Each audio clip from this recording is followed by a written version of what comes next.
Welcome to the SILC World Seminar, where we compare liberal policies from different countries. My name is Martin Ängeby. I'm the Secretary-General of SILC. We have three speakers with us. We have Maryam Fatnassi, who's a member of the political board in the Afek Tounes party in Tunisia, a liberal party in Tunisia.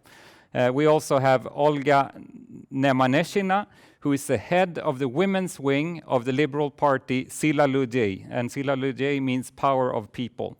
And lastly, we have Catalina Ramos, who is the national coordinator of the civil association of the Vente Venezuela party. Vente Venezuela means come on Venezuela, more or less. It's a liberal party in a very difficult circumstance, you could say.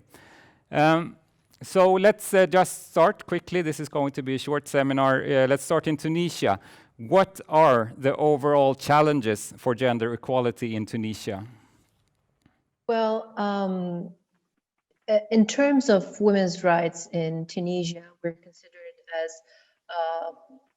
as an advanced country comparing to other societies in the region. For example, women in Tunisia and like all other women in the country, in the region and in the Arab world, they have the right to give the citizenship to their children.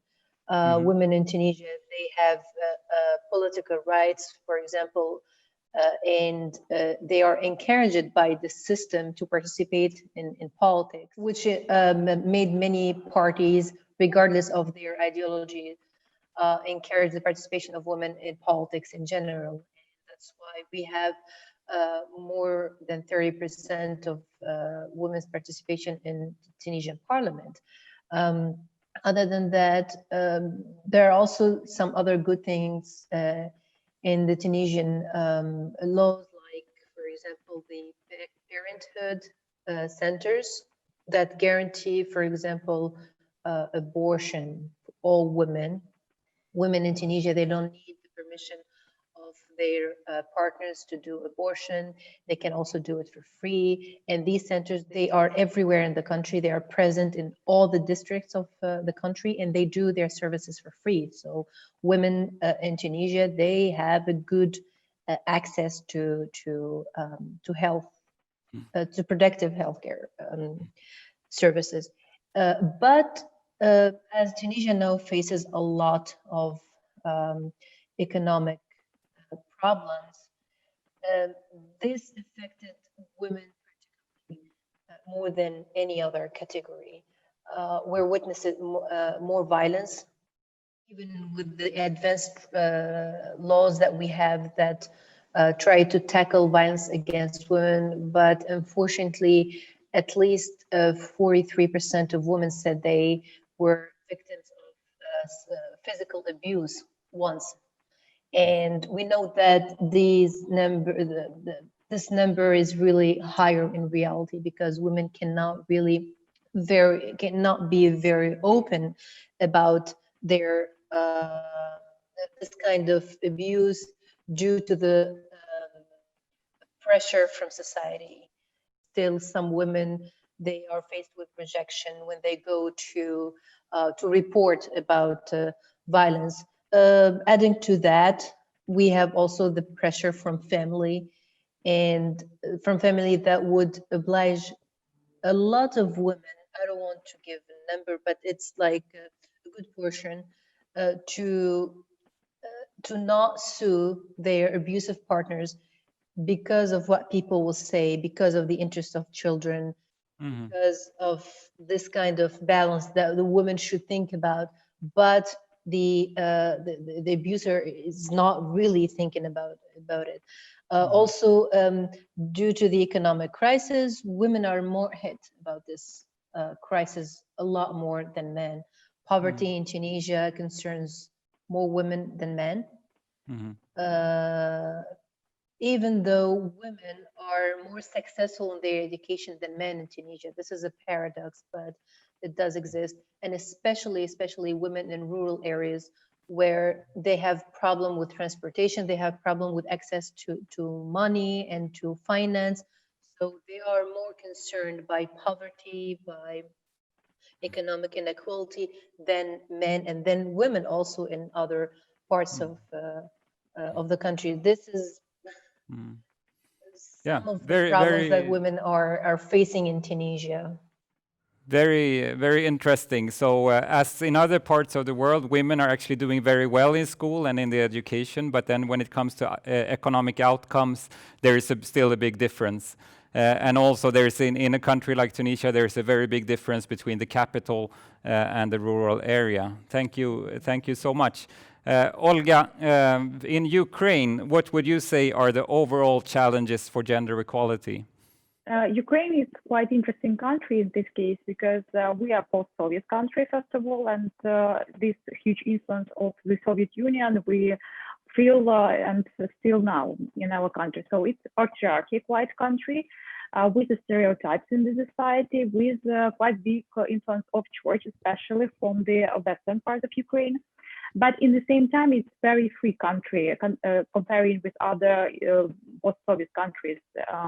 Actually, we don't have like something that's forbidden for women in Ukraine, but it's something, you know, it's not formal. It's something informal in the that you feel that women can do this or that, and men should do this or that. So we feel mostly a big influence of the stereotypes in the society.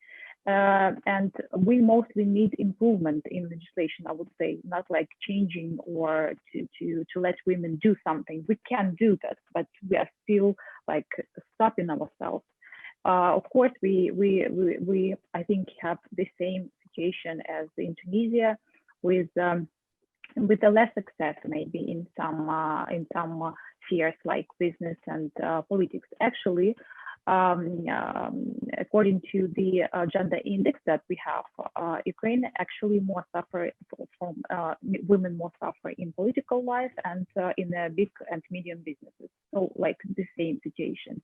And also I would like to mention, especially of the COVID pandemic situation, that now women in Ukraine mostly suffer from COVID because it's like women mostly like take like participation in like some kind of social sphere of life, and it's nurses, and nurses mostly do the biggest job in pandemic, like I would say like a pandemic situation.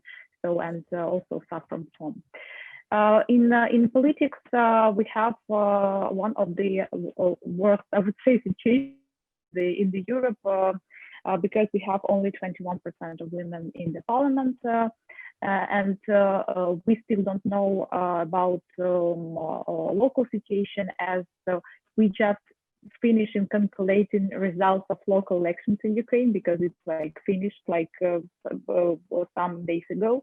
So we still don't know what will be in a few days. We will have the results, and we will see. Maybe the situation will change because the legislation in Ukraine on elections changed. Like before, just this year, we now have 40% of gender quota, and it's mandatory, because before it was 30% of gender quota and just recommendational character and now we also in the participation list of the candidates from five, for example, first numbers should be 3 to 2, so like 3 women to men, or 3 or opposite situation. So it will be very interesting how the new legislation on gender equality special amendments will influence on the results exactly. Thank you so much. So we see that in both countries you have quotas imposed in elections, and as liberals, I don't hear that you are against the quotas. On the contrary, you seem to think that it's a positive thing for equal representation. Let's move to Venezuela. Kathy, what are the overall challenges for gender equality in Venezuela? It's a difficult question because we are fighting for freedom in general, and the women are involved in this humanitarian crisis, and we are concerned about the fight for freedom, but not especially or gender issues. We are living in a country what with the forced exodus exceeding 4 million people, mostly men. Between 2011 and 2020, there was an increase in women-headed households from 38 to 60% due to the exodus of men. Most of those were single households. Furthermore, 16% of young women left their studies due to pregnancy, childcare, or obligation at home, and 22% do not consider it important to continue due to similar reasons. We have in our party, we have more around 50% women in our members in total, and 41% are directive responsibilities. We are building a network with these women that our party and the community's women leaders, communitarians, and working with them but, about these issues in order to strengthen these health capacities and the humanitarian crisis. The precariousness of living conditions has exacerbated a culture that appear in the sexual exploitation of women and girls. And although there is still much opacity around that, but its appearance at least begins to be documented, contemplated with modern slavery, sexual slavery, forced prostitution, and human trafficking. In this sense, the public policies designed for a first stage in the country we work must contemplate the exhaustive investigation of all cases and the application of justice to affected families and victims. Thank you so much. It's quite impressive to have a political party where more than 50% of the members are women. In my own party, I think it's 60-40. So it shows that where, you know, even in a country like Sweden, you know, there are still things to be done. You mentioned, all of you, women are more stricken by poverty than men. Women tend to be more educated than men, but still they have problems in professional life and really going ahead in professional life. So on the policy level, we see the problem. On the policy level, what is your party proposing when it comes to making sure that women fare better in professional life? Shall we start in Tunisia again? You have described the problem. What are the solutions that you offer? So the party is working on certain kind of screening to see what's wrong first with the laws and to eliminate any kind of discrimination that is first at the level of laws. And then we have the level of practice. We had in the previous government the minister of women and family was the leader in my party, and she conducted a special program for women in rural areas where she tried to tackle especially the problem of transportation and the problem of financing. So there were like programs implemented that were these programs were targeting only women in these areas that are trying to start their business. And we know that when it comes to small businesses, women are more likely to succeed. So that was a quite interesting program, and women were very receptive to this program. So public transport is an issue of gender equality. It's an issue for women in rural areas because it represents a barrier for them to do business. Yeah. But this program provided to women sources of finance and made financing easier for them. But most of that provided also sessions of trainings for these women, how they can start their business, how they make their business durable, and how they work on a network and help them with networking. And that was quite a good idea because women in these places, they are more or less isolated. So they needed to create a network in order to make their business more sustainable. And so even as a liberal, we think that the government should actually invest in women because we do want gender equality. So we don't think that the state should say it's not our business. We actually believe that the government has a responsibility in actively trying to promote women's inclusion in the workplace, regardless of the rules. I think the government has also a very big responsibility to assure an equal at least chances for different categories of the society, and also to work more. Why not to work more on the most vulnerable category, so they have equal chances. We're not assuring equal results, but just equal chances to start with. Very interesting. Thank you, Olga. Is that something similar that you are proposing in the Ukraine? I think that the solution of this problem is quite complex because it starts from the school, I think, where we have, for example, still separate lessons for girls and boys.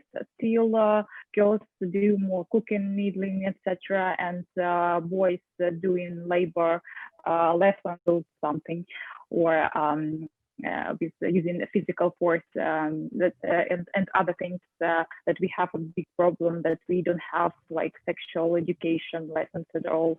And but as you said, in education, girls are more successful than boys. But in the careers, then we see this unbalance absolutely. So we are working in different directions. First, we are talking about situations that usually the problems start. I mean, it's like not like a problem, but unfortunately, it is how it is.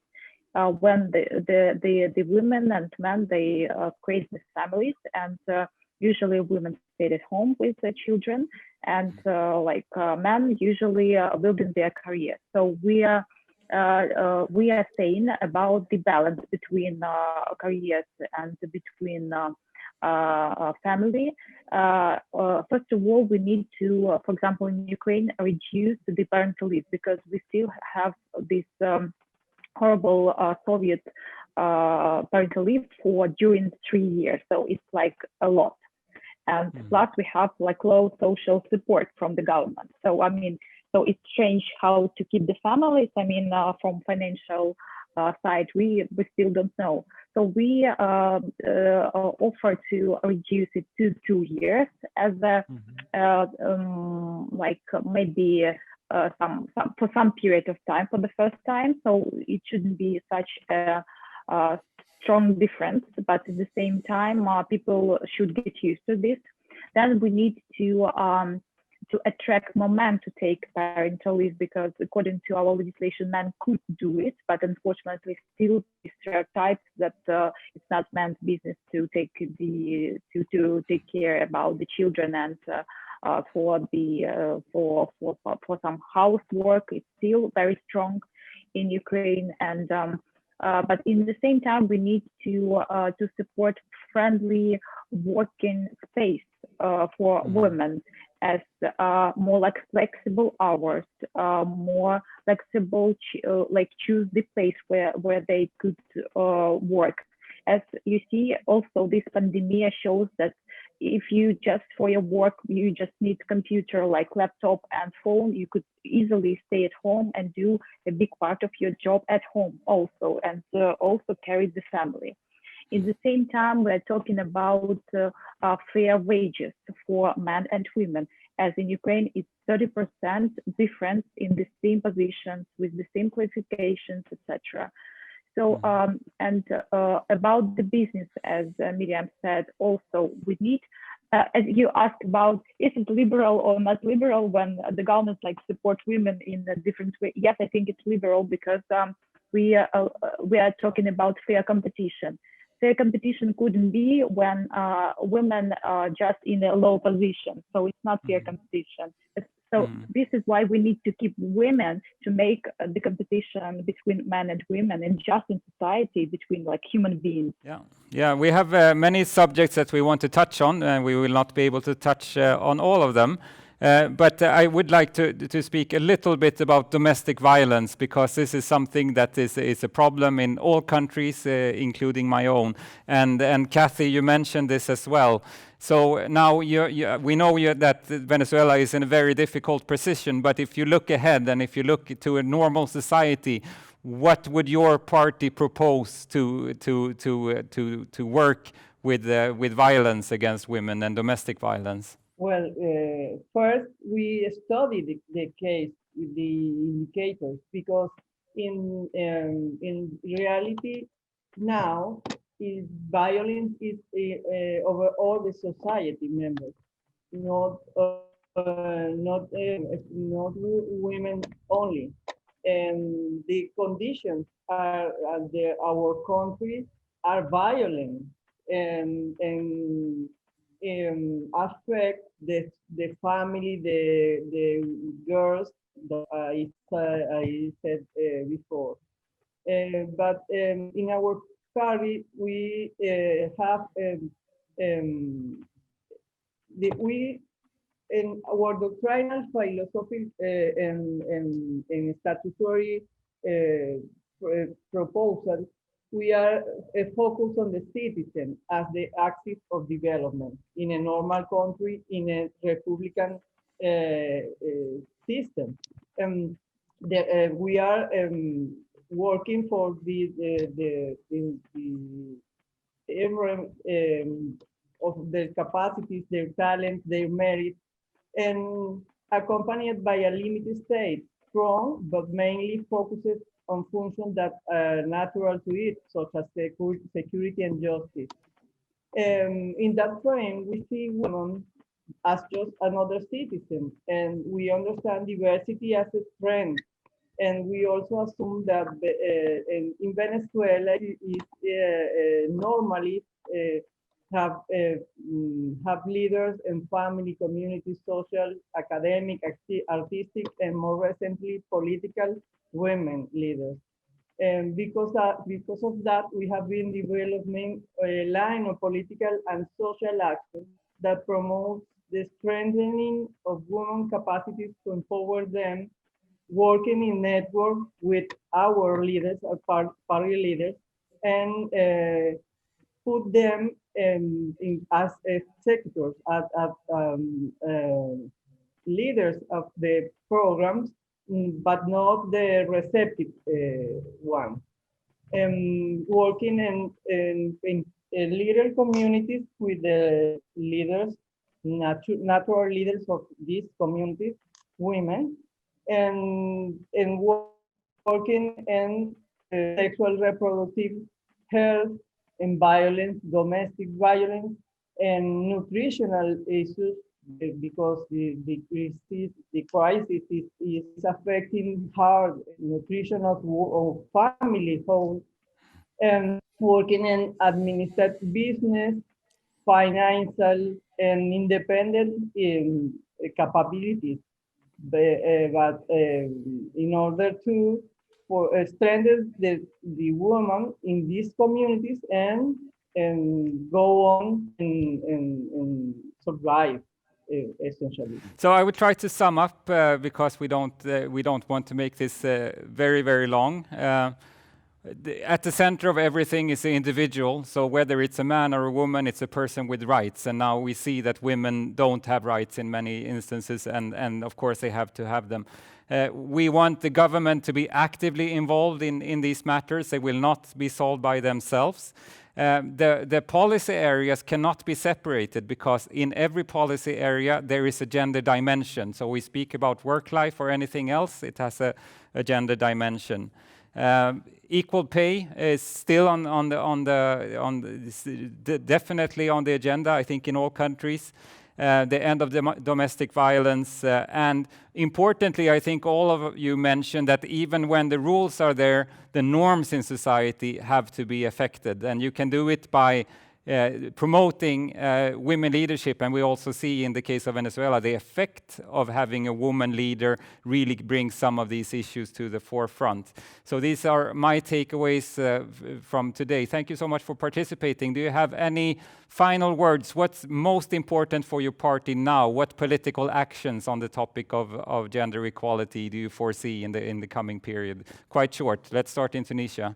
To be honest, the country is now going in a very good direction when it comes to economy, and that will be very challenging. And we know that women will suffer more than men from these problems. So we are trying to raise awareness about the importance of small businesses and how women should have a better access and especially easier access to finance to start their businesses. We should give them more confidence to start their own business, and to identify the areas where women are most likely to have certain kind of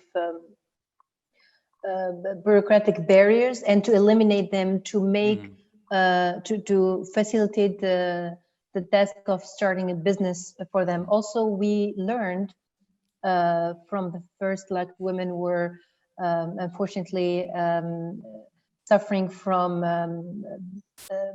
physical abuse from their partners, and that allowed the government afterwards to work on certain programs and to keep certain institutions functioning and open to respond to these women who are victim of physical abuse. Thank you so much. Olga, what's your slogan for the coming campaigns? I think everyone should start from themselves. So I think the political party should be an example. So first of all, I think we need to establish gender culture inside our political party. At least start from 50-50 in the management. I think it will be a very great step. Thank you so much. And Kathy, what is Vente going to do on this issue of gender equality in the short term? We are focused that promote a strengthening of citizens and women, based on liberal values and confidence and inclusion of women, not as receptive subjects as executors, as leaders.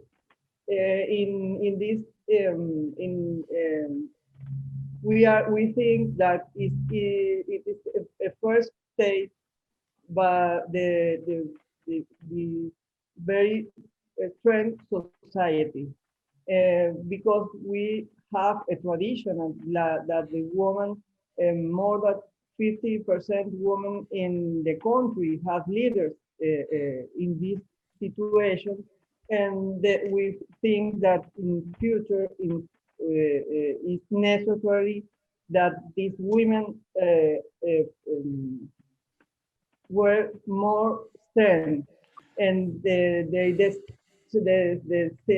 step to our independence. Yes, independence for the country, independence for the women. So thank you so much for participating. We will now return to the bigger seminar. Thank you. Thank you so much for participating in this short seminar about gender equality. It's a challenge that is present in all societies. We heard from 3 different perspectives that were all very interesting and also quite similar. So thank you so much for participating, and thank you to the listeners as well.